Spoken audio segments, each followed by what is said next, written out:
Welcome, everyone. This is Dr. Mercola, and today we're honored to have Dr. Gerald Pollack, who's one of the really few really expert researchers in this area of water and what it means to us, because it's such a phenomenally important component of being healthy, is having access to good, healthy, high quality water supply. So I'll let Dr. Pollack describe his academic credentials and his training. He's associated with the university. And so welcome, and Dr. Pollack, and why don't you let us know what your training credentials are? Okay, thanks. I'm a professor at the University of Washington. I'm in the bioengineering department.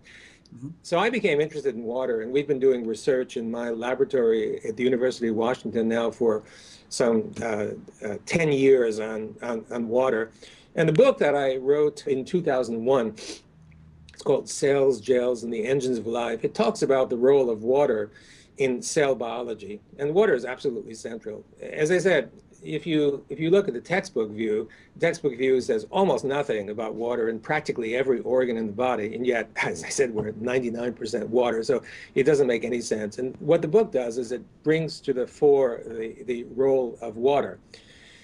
The central message of that book is if you really don't understand how water interacts with the components of the cell, you haven't a clue how the cell works.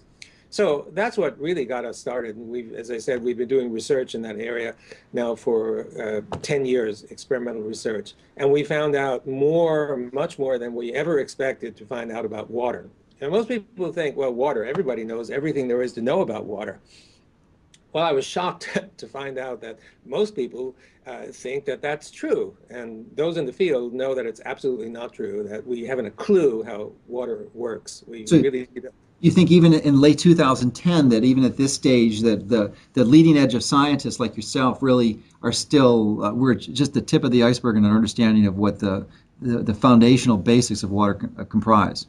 Absolutely right. At the foundational basis, we really don't understand it. So it's there all the time. It's the gift of the environment. Excellent. So I guess I'm interested in understanding, in having our listeners and viewers understand how this structure impacts on their own particular circumstances and health.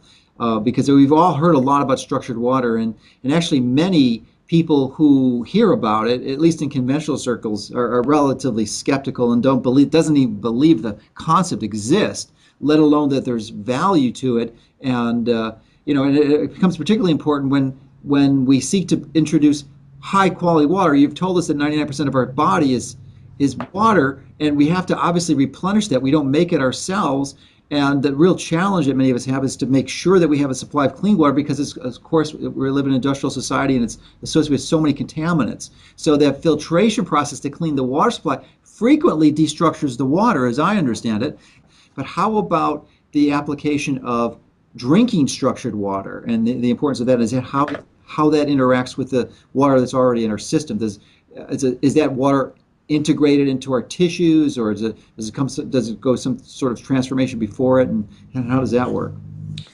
That's an open question, and my inclination at the moment is to say that if you're able to drink this kind of water, it will be good for your health. At our previous meeting, water meeting about a month ago, somebody was studying water that came from healing waters that are from the Ganges, from Lourdes and such, and showed some of the physical chemical information that was obtained on that water. And what we noticed is that water shows the same sort of signature that this structured water does. In other words, there was a particular absorption of energy at a particular wavelength that's absolutely characteristic of the structured water. It appeared very close to the same wavelength in those waters. And that makes me think, and so it's possible that when you swallow the water, let's say water that does contain this kind of structure, it might actually be that the structured water is preserved. So if this structure is then absorbed into your intestines, then it's possible that it can be retained all the way into your cells.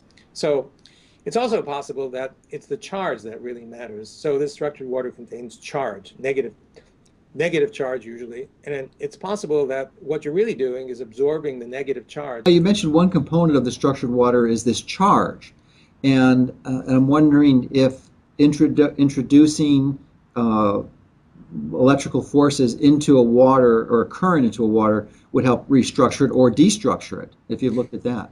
Yeah, I can do both. We have looked at that. And if you put a negative electrode right next to this structured water, the structured region grows. If you put a positive electrode, it diminishes. So the structured water is just filled with charge, and it's not free charge. It's charges that are fixed at points in a very tight matrix, something like a semiconductor. But it can build, and the source from which it builds is water, ordinary bulk water. So if you put an electrode in, a negative electrode, right associated with this negatively charged water, or negatively this structured water, the structure builds. It just adds more and more and more, and it can grow to enormous dimensions. So yeah, if you put the electrode in, it does work. It's a powerful effect. You know, part of it is skepticism, just like structured water. People aren't familiar with the concept and they think it's a bunch of hokey nonsense. Yeah. They don't really have the scientific understanding or the physics training to understand this. But, you know, the free electrons are one of the most powerful antioxidants around. They can really neutralize many of the free radicals and such. But I had no concept prior to our discussion that it would also improve the structured water in your body, and even not just free structured water, but the one that's integrated into our very cellular structure. I mean, it's just really a profound understanding. Let us see how this type of water affects human blood. The doctor is drawing blood from a patient's finger. Using a special microscope, we shall be able to see the condition of her body from this drop.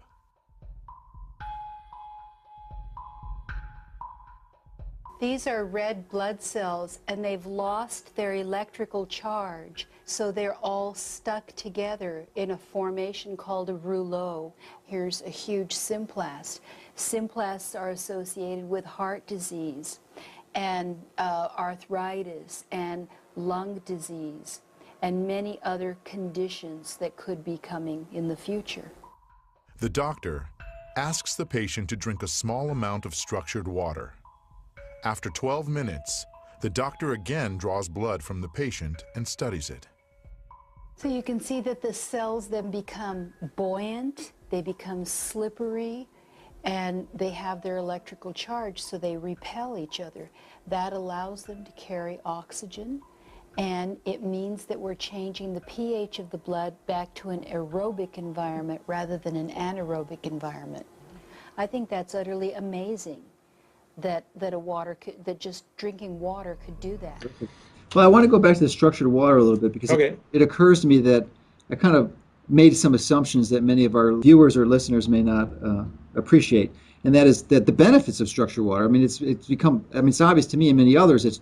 That's a good thing. That structure, imposing additional structure into your own tissue or drinking structured water to improve it would be something beneficial and something we should strive for. But I'm wondering if you could provide your perspective on the benefits of this, or why this is something we may want to have more of in our life. This structure is absolutely critical. When we die, all of the structure is lost. But for us to live, we need to have this kind of water. And this water, as I mentioned, it has potential energy because it has order, which is a kind of potential energy, and it has charge separation, which is like any battery. We have these batteries inside of us, and these batteries, nature has just two options. One is to not use this kind of energy, and the other is to use it if this water contains structure. And if this structure is retained, and if we get it into our bodies and it's distributed, then this kind of water could be very, very important for our well-being and our health. Okay.